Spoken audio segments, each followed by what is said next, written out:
మన ప్రకృతి సంపద ఛానల్ వీక్షిస్తున్న ప్రతి ఒక్కరికి స్వాగతం, సుస్వాగతం, ఘన స్వాగతం. ఈరోజు మనము తెలుసుకుంటున్న అంశం ఏమిటంటే, మన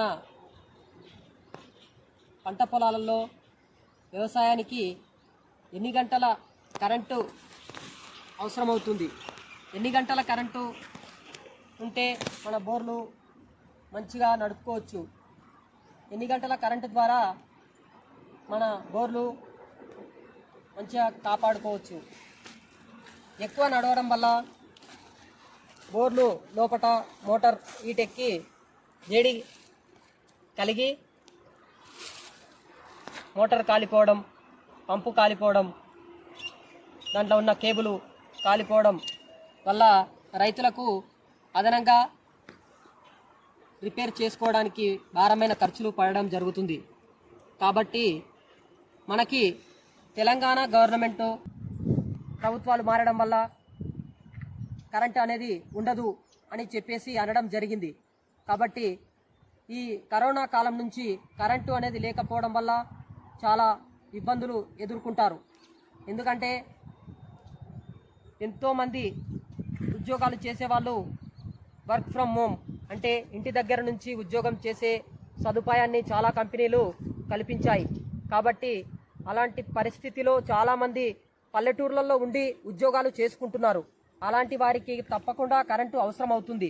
కాబట్టి రాత్రి మొత్తం సింగిల్ ఫేస్ కరెంటు ఇచ్చి ఉదయం 6 గంటల నుంచి సాయంత్రం వరకు 3 ఫేస్ కరెంటు ఇవ్వడం వల్ల చాలామందికి ఉపయోగం ఉంటుంది. 24 గంటలు 3 ఫేస్ అనే కరెంటు విడుదల చేయడం జరుగుతుంది. ఈ 3 ఫేస్ కరెంటు రైతాంగానికి 24 గంటలు అవసరం లేదు. ఉదయం 6 గంటల నుంచి సాయంత్రం 6 గంటల వరకు 12 గంటల సమయం ఇస్తే 3 ఫేస్ సరిపోతుంది.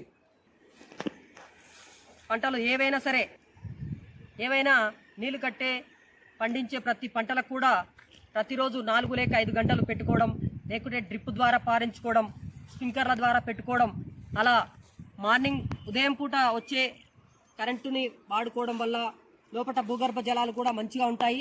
నేను తర్వాత వీడియోలలో మీకు చూపిస్తాను ఏ పొరల్లో నీళ్లు ఉంటాయి, ఎలా వాడుకోవాలి, అలాంటి భూగర్భ జలాల గురించి కూడా స్పష్టంగా చూపిస్తాను. కాబట్టి ఇంతకుముందుకు మా పాత కస్టమర్ ఈ రైతు అన్న, మీరు బోర్ పాయింట్ చూపించారు, అప్పుడు నీళ్లు బాగా పడ్డాయి, ఇప్పుడు మళ్ళీ ఈ సంవత్సరం ఎందుకో కొద్దిగా ఆపిపోస్తుంది, బోర్ ఒక్కసారి రాండి అని చెప్తే మేము ఈ నిజామాబాద్ ప్రాంతానికి మరొకసారి రావడం జరిగింది. ఏంది అని చెప్పేసి చూసాము. ఈ పొలంలో అక్కడక్కడ 4-5 చోట్ల బోర్ పాయింట్లు నేనే చూపించాను, పడ్డాయి నీళ్ళు.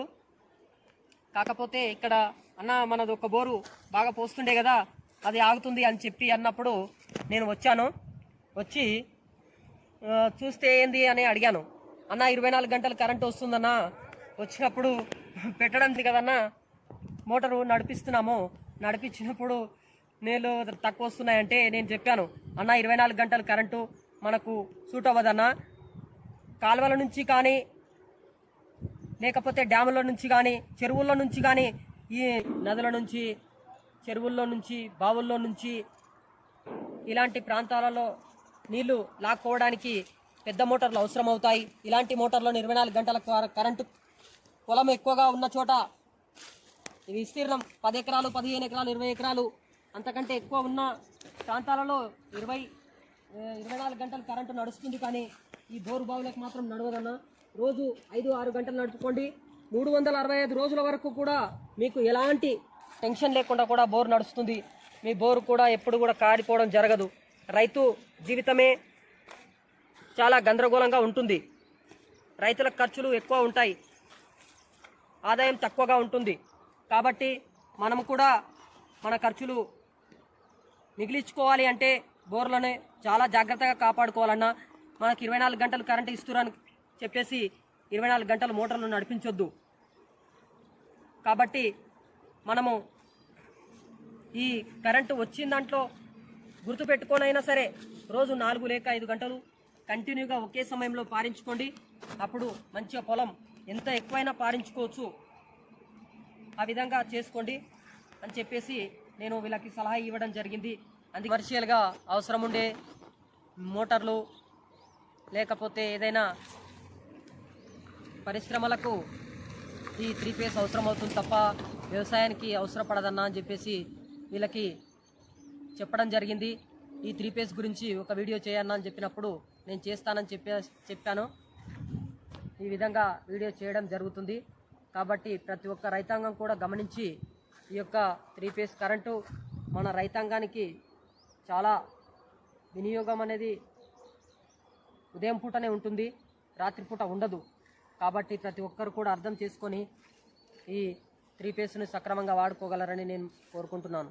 కరెంటు ప్రతి ఒక్కరికి అవసరము కాబట్టి రాత్రంతా సింగిల్ ఫేసు ఉపయోగించుకుంటూ ఉదయం మొత్తం 3 ఫేసు ఇస్తే పల్లెటూర్లలో ఉండే రైతులకు, ఉద్యోగాలు చేసే వర్క్ ఫ్రమ్ హోమ్ చేసుకునే పిల్లలకు ప్రతి ఒక్కరికి బాగుంటుంది. కాబట్టి నేను ఈ వీడియో చేయడం జరిగింది. కాబట్టి ఏమన్నా తప్పు మాట్లాడినట్లయితే నన్ను క్షమించండి. మీ అందరికీ ఇలాంటి వీడియోలు నచ్చినట్టయితే ఈ ప్రకృతిలో జరిగే ప్రతి ఒక్కటి విషయాన్ని, ప్రకృతిలో జరగబోతున్న ప్రతి విషయాలను కూడా మీ అందరికీ తెలియపరచడానికి నేను ఎప్పుడు కూడా సిద్ధంగా ఉంటాను. ఎంత దూరమైనా మనకి తెలిసిన రైతులు కాబట్టి ఇంత దూరం రావాల్సి వచ్చింది. కాబట్టి ఇలాంటి వీడియోలు అందరికీ నచ్చినట్లయితే షేర్ చేసి, లైక్ చేసి, సబ్స్క్రైబ్ చేస్తే నాకు ఎంతగానో సపోర్టుగా ఉంటుంది. కాబట్టి దయచేసి నా మీద మీ అందరి ప్రేమాభిమానాలు కురిపించి నాకు తప్పకుండా మీరందరూ సపోర్ట్ చేస్తారని నేను కోరుకుంటూ ఇలాంటి వీడియోలు చేయడానికి నాకు ఇంకా ఎంతెంతో ఆశలు రోజు కొత్త కల్పిస్తారని నేను కోరుకుంటూ నేను సెలవు తీసుకుంటున్నాను.